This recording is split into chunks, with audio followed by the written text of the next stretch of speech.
நீங்கள் பார்த்துக் கொண்டிருப்பது நியூஸ் 21 செய்திகள். தமிழ்நாடு செய்திகளை உடனுக்குடன் தெரிந்து கொள்ள நியூஸ் 21 செய்திகளை பாருங்கள். உண்மை, உழைப்பு, உயர்வு. ஜல்லிக்கட்டு போட்டியில் உள்ளூர் காளைகளுக்கு அதிக அளவில் அனுமதி வழங்கவும் கமிட்டி சார்பில் காளை உரிமையாளர்களிடம் பணம் பெறுவதை தடுக்க கோரி திண்டுக்கல் ஆட்சியரிடம் மனு அளித்தனர். திண்டுக்கல் மாவட்ட ஆட்சியர் அலுவலகத்தில் ஜல்லிக்கட்டு காளைகள் வளர்க்கும் உரிமையாளர்கள் சங்கம் சார்பில் பிரபாகரன் மற்றும் வழக்கறிஞர் வேல்முருகன் உள்ளிட்ட மாட்டின் உரிமையாளர்கள் உள்ளூர் ஜல்லிக்கட்டு போட்டியில் அதிக அளவில் உள்ளூர் காளைகள் பங்கு பெற வேண்டும் என்பது உட்பட பல்வேறு கோரிக்கைகளை வலியுறுத்தி மனு அளித்தனர்.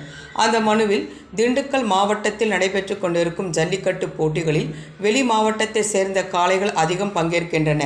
இதனால் திண்டுக்கல் விவசாயிகளின் காளைகள் பங்கேற்க முடியாத நிலை உள்ளது. ஜல்லிக்கட்டு கமிட்டினர் வாடி வாசலில் காளைகள் அவிழ்ப்பதற்கான அனுமதி சீட்டிற்கு அதிக பணம் கொடுத்து வாங்கப்படுவதால் ஆன்லைனில் பதிவு செய்தும் டோக்கன் கிடைப்பதில்லை. இதனால் திண்டுக்கல் காளை உரிமையாளர்கள் தங்களுடைய காளைகளை போட்டிகளில் பங்கேற்க வைக்க முடியாத நிலை உள்ளது. ஆன்லைன் டோக்கன் முறையில் நெறிமுறைப்படுத்த வேண்டும். அரசு விதித்துள்ள விதிமுறைகளின்படி ஜல்லிக்கட்டு போட்டிகள் நடைபெற வேண்டும். பணம் கொடுத்து டோக்கன் பெற்றவர்களுக்கு மட்டுமே பங்கேற்க அனுமதி என்பதை ரத்து செய்ய வேண்டும். ஜல்லிக்கட்டில் விழா கமிட்டியின் அரசு துறை சார்ந்த மேற்பார்வையாளர்கள் ஒருவர் பங்கேற்க வேண்டும்.